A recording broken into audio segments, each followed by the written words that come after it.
Welcome back to Rangoli on A+. تو doctor صاحب ہم بات کر رہے تھے کمیونیکیشن گیپ کی and how it affects a marriage.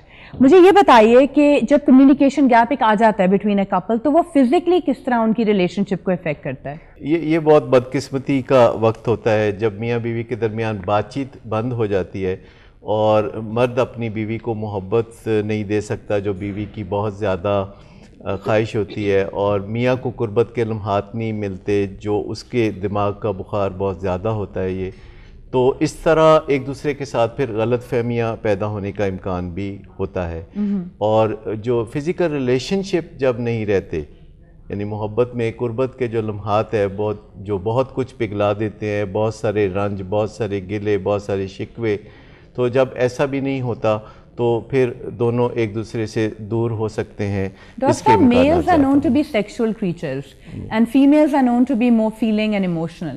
تو اس پہ کس پہ زیادہ ڈگری میں فرق پڑتا ہے ریلیشن شپ میں؟ کیونکہ men are made that way, they are born that way, they are much more physical. اور آپ نے ایک ذکر کیا تھا کہ عورتوں کو ایک ٹریننگ مل جاتی ہے over time how to get physical. تو اس کے بارے میں کچھ بتائیے. دیکھیے، عموماً جب ناراضگی ہوتی ہے تو مرد اپنی اسی مجبوری کی وجہ سے عام طور پر منانے آتا ہے، اور میں سمجھتا ہوں کہ یہ اللہ تعالیٰ نے ہی ایک نسخہ رکھا ہوا ہے دونوں کی ری یونین کا. اور خواتین کو رنج میں ایسی کوئی طلب یا کشش نہیں ہوتی، ان کو پہلے محبت چاہیے، پھر قربت کے لمحات جو وہ سیکھ چکی ہوتی ہیں. تو عام طور پر مرد جو ہیں وہ اس حوالے سے ان پہ ذمہ داری زیادہ آتی ہے، وہ بایولوجیکل ذمہ داری ہے. اور اسی طرح جب خواتین ناراض ہو کے تو وہ سیکس ود ہولڈ بھی کر دیتی ہیں. اکثر سننے میں آتا ہے کہ wives are not getting physical, اور کمپلین کرتے ہیں مرد، rather than talk about the emotional side they talk about the sexual side. میں نے اپنی اماں ابا کی ریلیشن شپ کی اسی سائلنس والی چیز سے ایک چیز سیکھی، اور میں سب بچوں کو بتا دینا چاہتی ہوں. جب دونوں میں بچے تھے ہم، اس لیے ہمارے سامنے تو لڑتے نہیں تھے، لیکن سائلنس کی جو رسہ کشی ہے وہ ہوتی تھی. تو ابا چلے جاتے تھے اپنے دفتر میں جو تھوڑی دور تھا، اور اماں گھر پہ ہیں. اچھا، اب یہ سائلنس کچھ 4-5 دن چلتی تھی، اور اس کے بعد اس کو ختم کرنے کا ایک طریقہ یہ ہوتا تھا کہ ابا پھولوں کے گجرے لیے ہوئے گھر آتے تھے، اور اماں گجرے دیکھ کے فوراً وہ سفید ساڑی جو ان کو پسند تھی وہ نکال کے وہ سفید ساڑی باندھ لیتی تھی، اور جھگڑا ختم ہو جاتا تھا. ہم سب لوگ جو تھے وہ ہم مسکرایا کرتے تھے کہ بہت اچھا طریقہ ہے. یہ بچوں کا سیکھا ہوا سبق ہے جو زندگی میں آگے کام آیا. فزیکل ریلیشن شپ کی بات آپ نے کی، قربت کے لمحات کی بات کی، تو میں سمجھتا ہوں کہ ایسی چیزوں کو کبھی بھی اپنے رشتے میں خرابی کے دوران ٹول کے طور پر استعمال نہیں کرنا چاہیے. ایک دوسرے کی جو جائز ضروریات ہیں وہ جب تعلقات میں کوئی خرابی ہو، ایک دوسرے سے خوشی نہ مل رہی ہو، تو تب بھی یہ برقرار رکھنا چاہیے، ورنہ فاصلہ بڑھتا چلا جاتا ہے. لیکن ایک دفعہ جب یہ جسمانی تعلقات میں بھی کمی آ چکی ہو اور میاں بیوی ایک دوسرے سے دور ہو چکی ہوں اور وہ زبانی آپس میں بات چیت بھی نہ کرتے ہو، تو پھر کچھ اور ذرائع ہیں، 6 ذرائع ہیں جن سے کہ میاں بیوی واپس اپنے درمیان خوشیاں لا سکتے ہیں. پہلا یہ ہے کہ آپ سیکھیں کہ جس چیز سے آپ کو محبت نہیں رہی، نفرت ہو گئی ہے، تو دوبارہ محبت کیسے کریں. Love what you hate and hate what you love کا جو ایک نسخہ ہے اس کو استعمال کر کے دیکھیں. اور اس کے علاوہ جو سکلز ہیں، جو ابیلٹیز ہیں، نالج ہے، ٹپس ہے، تو ان کی طرف توجہ دیں، کیونکہ نالج کی جس سطح پر ہم مسائل پیدا کرتے ہیں اس سطح پر ہم مسائل حل نہیں کر سکتے. تو ہمیں کچھ نہ کچھ اس بارے میں کچھ علم حاصل کرنا چاہیے، دائیں بائیں سے کچھ پوچھنا چاہیے کہ یہ کیا نسخہ ہے، کیسے ہم میاں بیوی دوبارہ ایک بہتر رشتے میں آ سکتے ہیں. اور تیسری چیز یہ ہے کہ ہمیں اپنے ارد گرد کے لوگوں سے رائے پوچھنی چاہیے، اور سچی رائے پوچھنا چاہیے، اور انہیں یہ پہلے سے بتا دینا چاہیے کہ آپ محض حمایت نہیں چاہتے، آپ ایک سچی رائے جاننا چاہتے ہیں اپنے بارے میں. اور کوئی اس بارے میں سیانہ خاندان میں کوئی ایسا شخص جو کہ سارے خاندان کی رہنمائی کرتا ہو، کوئی ایسا جوڑا جو کہ پچھلے 40-50 سال سے اچھی زندگی گزار رہا ہو، تو ان سے بھی وقتاً فوقتاً پوچھتے رہنا چاہیے. پھر اپنے ڈیفالٹ فیوچر پہ بھی نظر ڈالنی چاہیے کہ اگر اسی طرح خاموشی رہی، اسی طرح فاصلے رہے، تو آگے کیا بنے گا، کیا نقصانات ہوں گے، بچوں کا کیا بنے گا، آپ کا اپنا کیا بنے گا. اور چھٹی چیز یہ ہے کہ جب آپ ایک دوسرے کے لیے سازگار نہ رہیں تو ماحول کو سازگار بنانا شروع کریں, ارد گرد کے ماحول پہ نظر رکھیں کہ اس میں آپ کوئی بہتری پیدا کر سکتے ہیں. ڈاکٹر صاحب اتنی باریک سی بات ہے کہ آپ دونوں میں فاصلہ ہے, جہاں بیٹھتا ہے شوہر وہاں ایک پھول رکھ دیجئے.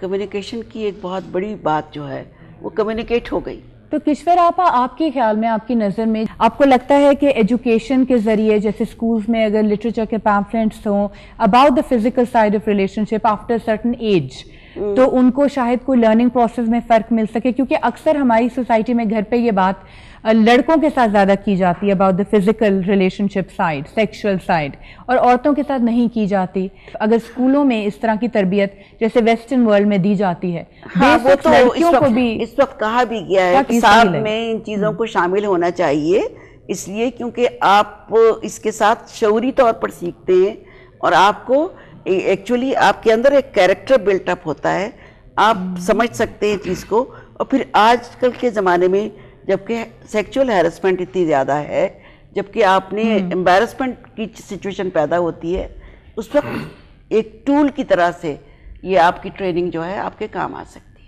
ایبسلیوٹلی. اور فیوچر میں تاکہ لیس پرابلمز ہوں, ڈیورس ریٹس اتنے ہائی جو ہو رہے ہیں ہماری سوسائٹی میں, تو ڈاکٹر خدیجہ آپ سے میں پوچھوں گی کہ بینگ اسپیشلسٹ آلسو, لوگ آپ کے پاس آتے ہوں گے ضرور, کیا وہ کھل کے بات کرتے ہیں فزیکل ریلیشن شپس کی یا لیک آف اٹ؟ شروع میں تو نہیں کرتے, اور ہمارا سیشنز جو چلتے ہیں ان میں شروع میں صرف ہم کمفرٹیبل کرتے ہیں تاکہ بعد میں وہ بات کر سکیں.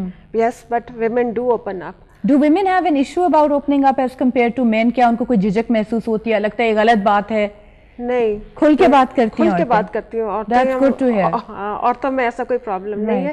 اور میں آپ کی بات کرنا چاہوں گی کہ جو ڈرامے ہمیں سکھا رہے ہیں ود ڈیو ریسپیکٹ ٹو اور ٹی وی چینلز, وہ بہت نیگیٹو چیزیں سکھا رہے ہیں. جو آپ کا لٹریچر ہے وہ in positive sense will teach the children more. جو کچھ ڈرامے دکھا رہے ہیں وہ تو physical, I mean they start with مار پیٹ اور طلاق اور وائلنس. آئی مین جو دکھا رہے ہوتے ہیں پریویوز, ان میں تو ہوتا ہی ہے. ٹرو. اینڈ آلسو تھراپی سے بہت فرق پڑتا ہے. کچھ ایسے کپلز ہیں جو بالکل برنک آف ڈیورس پہ ہوتے ہیں اور کہتے ہیں جی ہم نے تھراپی 1 مہینے کی بھی لے لی, بے شک وہ ایک ہی کیوں نہ انڈیویجول ہو شادی میں, اس کو ہم کہتے ہیں it makes all the difference. اصل میں 100 سال پہلے جو کاؤنسلنگ ہوتی تھی, لوگ سمجھتے ہیں کہ شاید کاؤنسلنگ میں آج بھی وہی باتیں ہیں. تو مجھے بتائیے کہ 100 سال پہلے اور کتنا کچھ نہیں ہوتا تھا, اور دنیا میں ساری میڈیکل سائنس نے ترقی کی, سائیکالوجی نے ترقی کی, تو کاؤنسلنگ نے بھی ویسے ہی ترقی کیا کہ اب سولوشنز نکلتے ہیں. یہ نہیں کہ کاؤچ پہ لیٹ کے آپ 2 سال جو ہے اپنی رام کہانی سناتے رہیں. آپ کو ایسے سولوشنز ملتے ہیں جو آج شام سے پہلے آپ کو فائدہ دیں. جیسے میں ایک بات یہ کہنا چاہوں گا کہ اگر میاں بیوی کے درمیان ایک مسئلہ ہو تو انہیں اس وقت تک ایک اور مسئلہ نہیں پیدا کرنا چاہیے جب تک کہ پہلا مسئلہ حل نہ ہو, تو کیوں میں رکھ لیں. اور کوشش یہ کرنی چاہیے کہ زندگی میں مسئلے کم سے کم ہوں, اور اس سے سکون کی فضا بنتی ہے. تو ہمارے پاس بہت مسئلے ہیں, مرچوں کا, مسالوں کا مسئلے ہیں, انہی چیزوں کے, گیس کے مسئلے, پانی کے مسئلے, بجلی نہیں ہے, آپ کا سٹریس لیول ہائی نہیں ہوتے, تو ریلیشن شپس کے مسئلے اور زیادہ ڈانٹنگ ہو جاتے ہیں. ایگزیکٹلی, کہ جب یہ مسئلے سٹریس لیول آپ کا اتنا ہائی کر دیتے ہیں کہ پھر یہ چیز جو ہوتی ہے نا یہ آپ سے نہیں لی جاتی ہے. اس میں گئی پھر سرفراز شاہد کے پاس ضرور کچھ ہوگا. لیکن اس سے پہلے کہ ہم سرفراز صاحب سے اس کے اوپر گفتگو کریں, ویورز ٹائم آ گیا ایک چھوٹی سی کمرشل بریک کا. Do not go anywhere, do not touch the remote, because I will be right back with Rangoli. کیا جانوروں کی زندگی کے جب چاہا جسے چاہا استعمال کر لیا. صبح ناشتہ بھی بنایا تھا, جوس بھی بنایا تھا, بچوں کا بھی خیال رکھتی, یہ غلطی کر لی یا کر لی اس نے, تو پھر کوئی بات نہیں. کیا ایموشنل, انٹلیکچوئل, اسپرچل لیول پہ بھی میاں بیوی میں کمیونیکیشن ہونی چاہیے؟